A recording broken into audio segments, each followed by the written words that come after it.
બોલો શ્રી દશા માત કી જય। સુવર્ણપુર નગરીમાં અભયસિંહ નામે ઘણો જ ગર્વિષ્ઠ રાજા રાજ કરતો હતો। નગરની સમૃદ્ધિનો પાર ન હતો।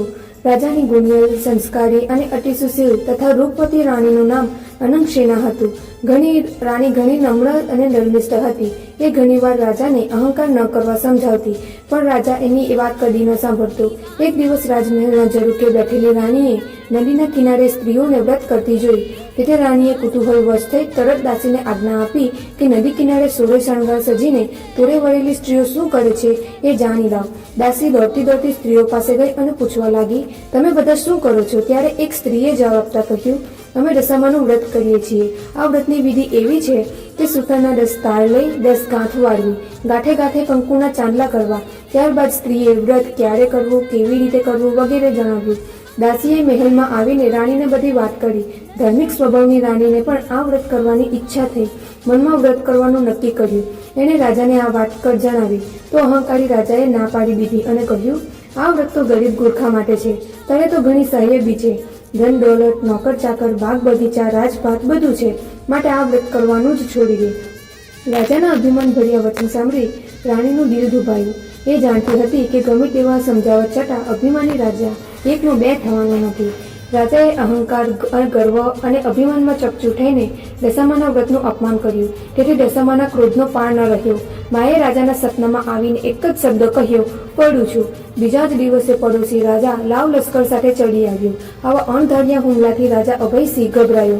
જીવ બચાવવા માટે રાણી અને બંને કુંવરોને લઈને જંગલના રસ્તે ભાગ્યો। રાણી અનંગસેનાના મનમાં સમજે છે કે પોતાના પતિએ કરેલા દશામાના વ્રતના અપમાનથી આ દશા પ્રાપ્ત થઈ છે। ઘોર જંગલમાં રાજા રાણી ઉઘાડા પગે ચાલ્યા જાય છે। પગમાં કાંટા કાંકરા ભોકાય છે। દુઃખ અને ઠાકનો પાર નથી। કુંવરો તરસ્યા થયા છે। એટલામાં એક વાવ આવી।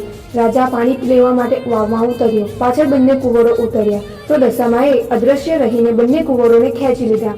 કુંવરોને અદ્રશ્ય થઈ ગયેલા જોઈ રાણી વિલાપ કરવા લાગી।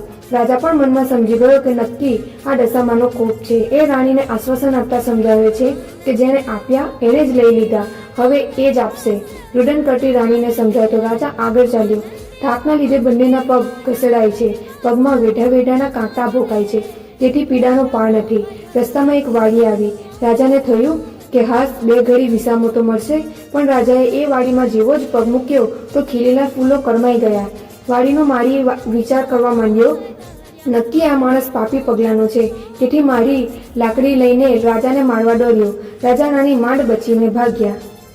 જીવનથી હતાશ થઈ ગયેલા ભિખારી જેવી હાલતમાં બંને એક નગરમાં આવ્યા। એ નગર રાજાની બહેનનું હતું।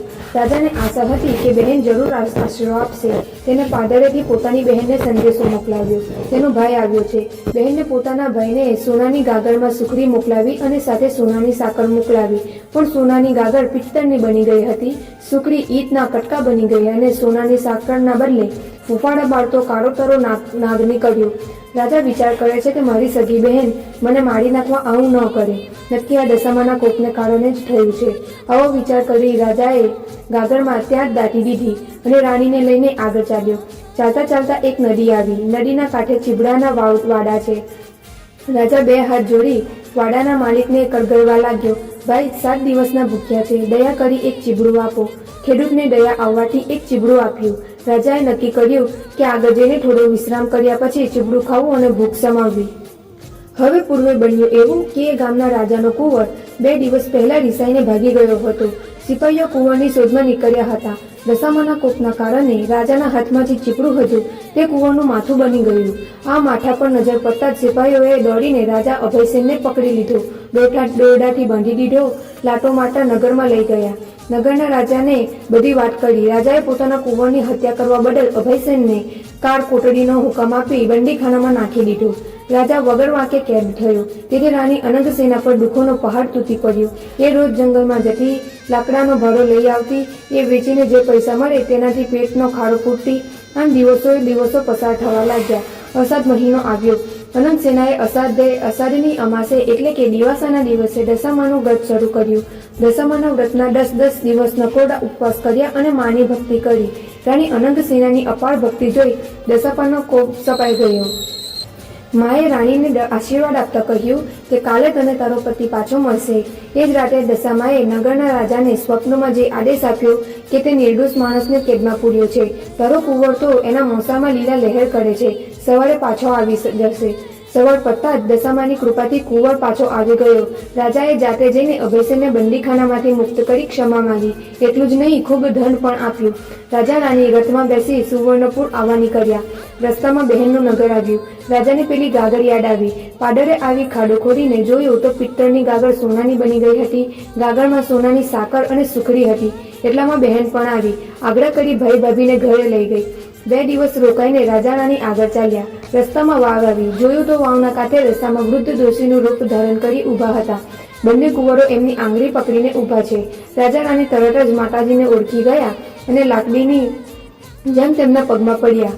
દશામાએ અસલ સ્વરૂપમાં આવી દર્શન આપતા કહ્યું, હે રાજા, તે અભિમાની આણીને મારા વ્રતનું અપમાન કર્યું હતું, તેથી તારા પર હું કોપાયમાન થઈ હતી, પણ હવે તારો ગર્વ ગળી ગયો છે.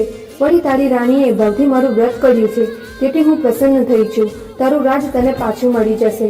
માં કરતો રાજા અભયસેન દશામાના પગમાં આરોટી પડ્યો ને બોલ્યો, માં, હે દયાળી માં, કલયુગમાં તમારી કાળમી કસોટીમાં કોઈ પાર ઉતરી શકે નહીં, માટે આવો કોપ કદી ન કરશો.